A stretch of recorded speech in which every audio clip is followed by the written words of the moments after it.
Today I'm sharing my top 5 tips to push your baby out without injuring your pelvic floor.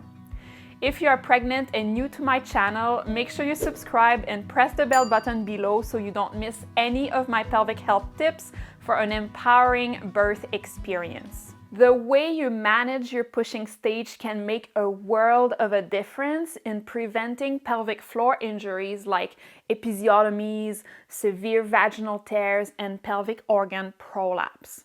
These injuries can definitely affect how fast you will recover from your birth and how likely you are to experience postpartum problems like perineal pain, urine leakage, bowel control issues, and painful sex, just to name a few. That's why I would like to empower you today with 5 actionable tips that you can apply during your pushing stage to avoid these injuries so you can recover faster and prevent pelvic floor problems after birth. The first tip is choose positions that feel right. You can basically give birth in any imaginable position you can think of, and the classic lie on your back with your feet in stirrups is actually one of the worst positions to give birth in. And I actually went in depth about this topic in another one of my videos, which I will link in the description below. The best tip I can give you about birth positions is to tune into your body and your mother's intuition during your pushing stage and listen to it. I know that seems a bit silly, but you will likely change positions quite often depending on the position of your baby at different stages. So you can try, all fours, standing, squatting, standing with one leg up on a chair. I've even seen sitting on a toilet. There is no limit, really. You are truly the one, my dear, who knows what is right for you at which moment.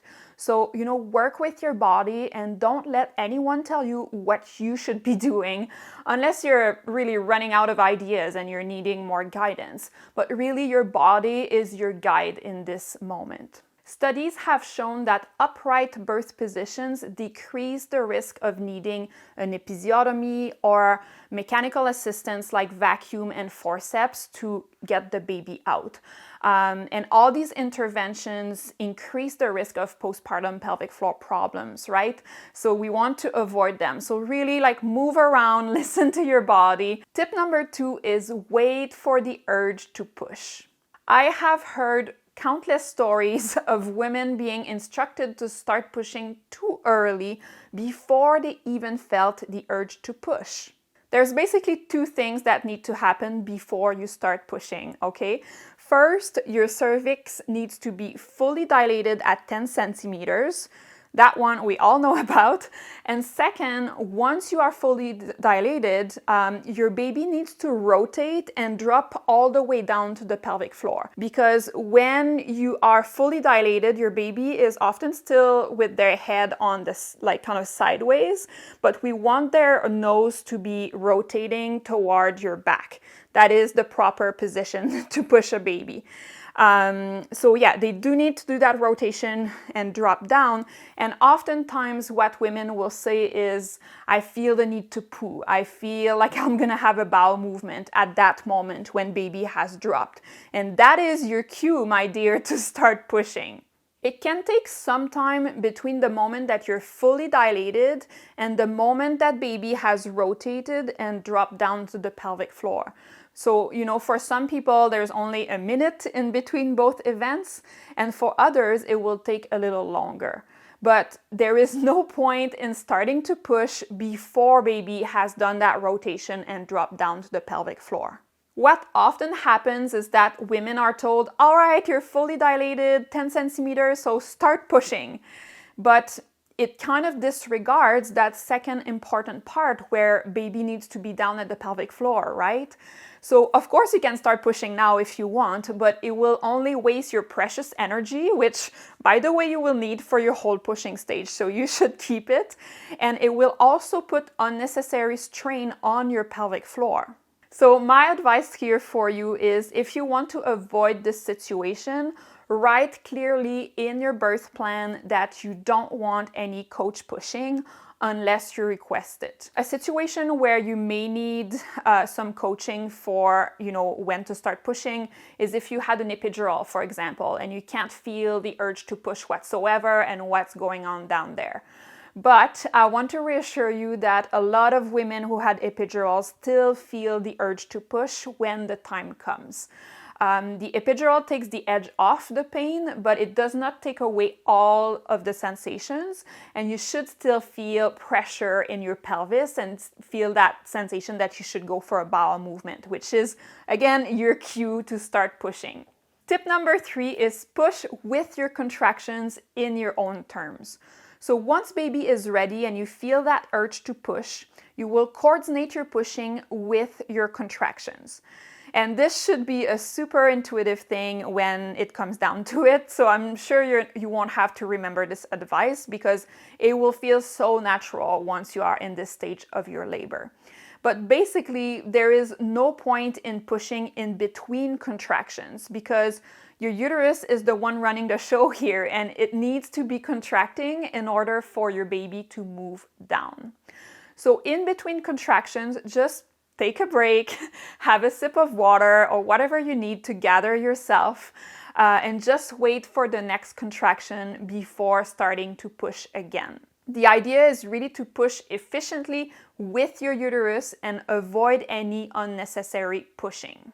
Again, if you have an epidural, you may have to rely a bit more on your healthcare team to know when to push, but most people really will still feel their contractions even with an epidural. Tip number 4 is release your pelvic floor. Okay, I've talked about this so many times in other videos, but I'll just repeat it again in case you are new to my channel or just in case you need to hear it again, right? So in order for your baby to come out, your pelvic floor needs to release and open. It is the last door that your baby has to cross before coming into this world. So we want that door to be wide open, not tightly closed. So here's baby, and let's pretend that my hands here are your pelvic floor muscles. So if we want baby to come out, we need to open the door and we need to let go of our pelvic floor and release it around baby's head so baby can come out easily. Let's do a very simple exercise here so you can connect a bit more with that concept. So I want you to imagine picking up a berry with your vagina and lifting it up in your pelvis. This is what your pelvic floor does when it contracts or when that door is closed here, which is the opposite of what we want in our pushing stage. Now let go of the berry and bring it back down, picturing the vaginal opening softening and releasing. This, my friend, is what you need to do when you're pushing your baby. And if you want to go more in depth about this concept, I'm actually hosting a free birth prep masterclass on a regular basis, and you can reserve your seat in the description below. And I'm sure this class will turn on some more light bulbs for you in regards to what to do with your pelvic floor during birth. So anyway, what you will want to do is start thinking of your vagina as a flower blooming, right? Creating space at the vaginal opening, softening around your baby's head. You can really decide on the image you want to use here, but keeping that door open is really what we're focusing on. Now, it may not be perfect, right? Because of course there will be a lot of pressure down there at that moment, and the natural reflex will be for you to try and protect yourself against that pressure by squeezing your muscles. But even if you relax your pelvic floor by 50% during that time, it will still help your baby to come out in a much easier way and reduce your risk of tearing at the same time. Tip number 5 is breathe your baby out.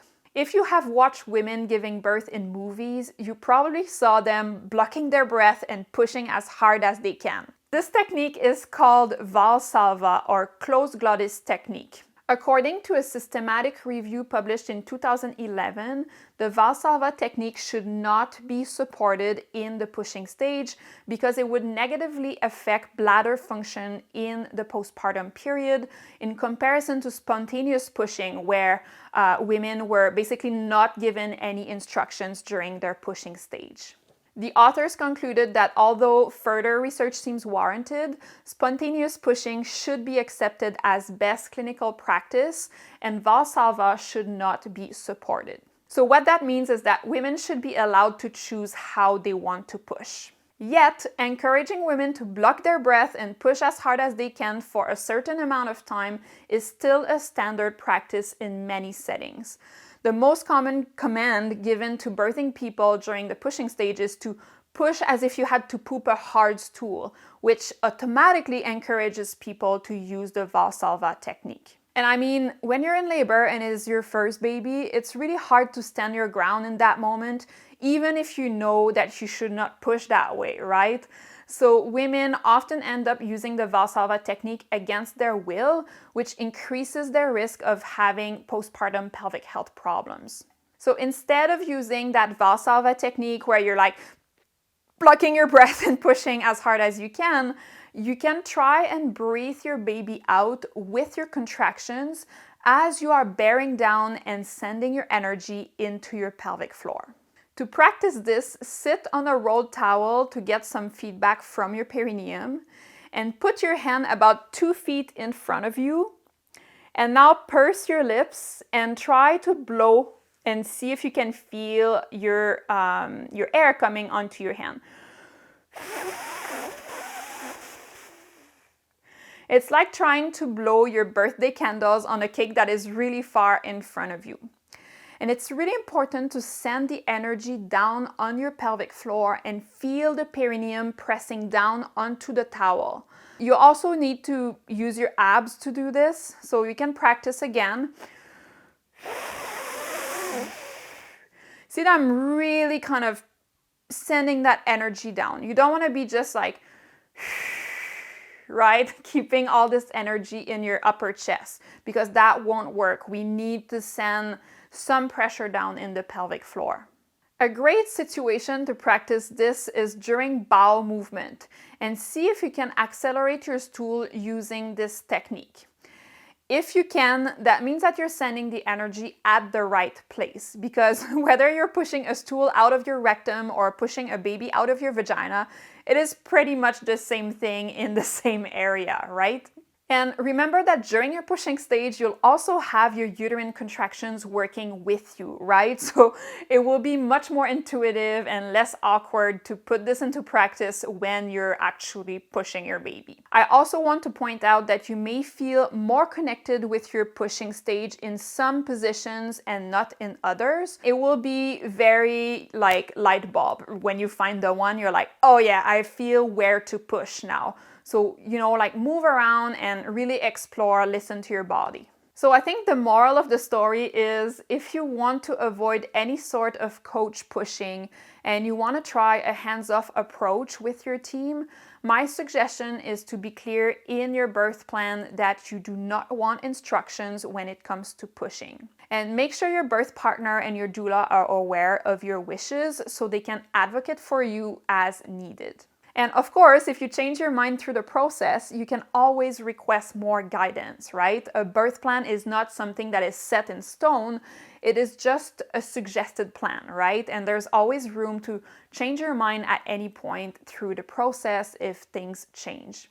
I hope this was enlightening, and don't forget to sign up for my free birth prep masterclass if you want to go more in depth about all of these concepts and how to prepare your pelvic floor for a positive birth experience. The link is in the description below. Hope to see you there, and thanks for watching.